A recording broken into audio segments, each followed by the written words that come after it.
अस्सलामुअलैकुम वरहमतुल्लाहि वबरकातुहू। बिस्मिल्लाहिर्रहमानिर्रहीम। फिलिस्तीन में फैली शहीदों की खुशबू, दुनिया ये देख हैरान है।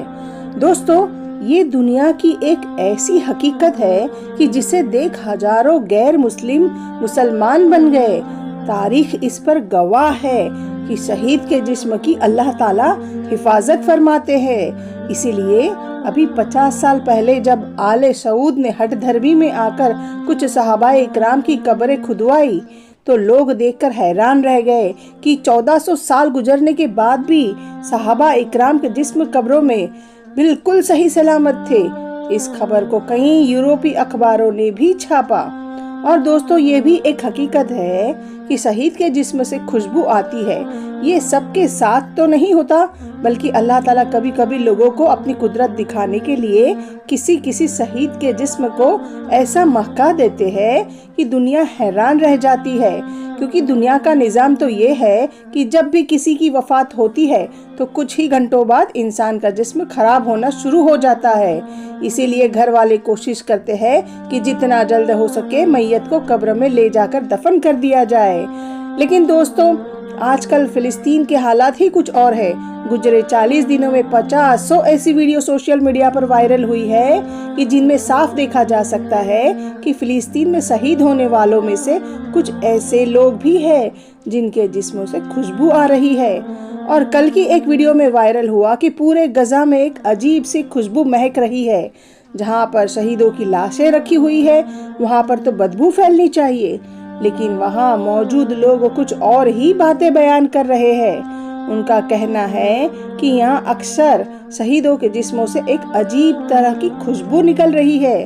दोस्तों, ये अल्लाह ही की रहमत है कि वो जिसे चाहे शहादत की मौत अता फरमाए, वरना मरना तो हर एक को है, चाहे मौत घर में आ जाए या अल्लाह की राह में। और रिवायतों के मुताबिक अगर घर में मौत आती है तो उसमें जिस्म को बहुत ज़्यादा तकलीफ होती है, लेकिन अगर अल्लाह की राह में शहादत की मौत आए तो उसमें जिस्म को सिर्फ इतनी ही तकलीफ होती है कि जितनी एक चींटी के काटने से हो। इसीलिए आपने जरूर देखा होगा कि जितने ही लोगों की दुनिया में मौत होती है तो बाद में उनका चेहरा बड़ा घबराया हुआ नजर आता है। लेकिन वहीं आप फिलिस्तीन में शहीद होने वालों को देख सकते हैं कि शहादत के कई घंटों के बाद भी जब उनके चेहरों को देखा गया तो वो मुस्कुरा रहे थे। ऐसे ही हजारों फिलिस्तीनी शहीदों को देखकर दुनिया के कई गैर मुस्लिम ईमान ले आए। उनका कहना था कि हमें ये देखकर ताज्जुब होता है कि आखिर ये कौन सी कौम है जो मौत से नहीं डरती। वो तो मौत को हंसते हंसते गले लगा लेते हैं। इसीलिए हमें शौक पैदा हुआ कि हम भी कुरान को पढ़कर देखें कि आखिर इसमें ऐसी क्या बातें लिखी हैं कि जिनकी खातिर ये मुसलमान अपनी गर्दनें कटवा रहे हैं। और फिर जब उन्होंने कुरान को खुद पढ़ा तो हैरान रह गए कि अभी तक वो समझते थे कि कुरान तो एक दहशतगर्दी फैलाने वाली किताब है, लेकिन जब उसे खुद से जाकर पढ़ा तो मालूम हुआ कि ये तो दूसरी कौमों की तरफ से फैलाया गया एक झूठ है। कुरान तो अल्लाह का पाकीज़ा कलाम है जो कि लोगों को सही राह की हिदायत देता है।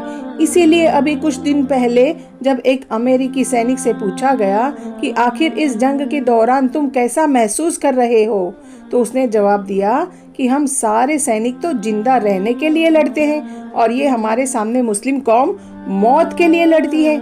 इन्हें मौत से डर ही नहीं लगता, इसीलिए इन्हें हराना बहुत मुश्किल है।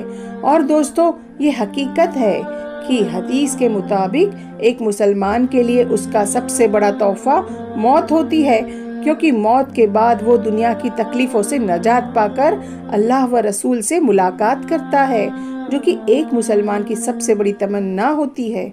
इसीलिए एक सच्चा पक्का मुसलमान कभी भी मौत से नहीं डरता, बल्कि वो तो हर नमाजों में अल्लाह से शहादत तलब करता है। और हुजूर सल्लल्लाहु अलैहि वसल्लम ने फरमाया कि एक मुसलमान के अंदर सारे गुनाह हो सकते हैं, लेकिन वो अंदर से बुज़दिल नहीं हो सकता, मतलब मौत से नहीं डर सकता।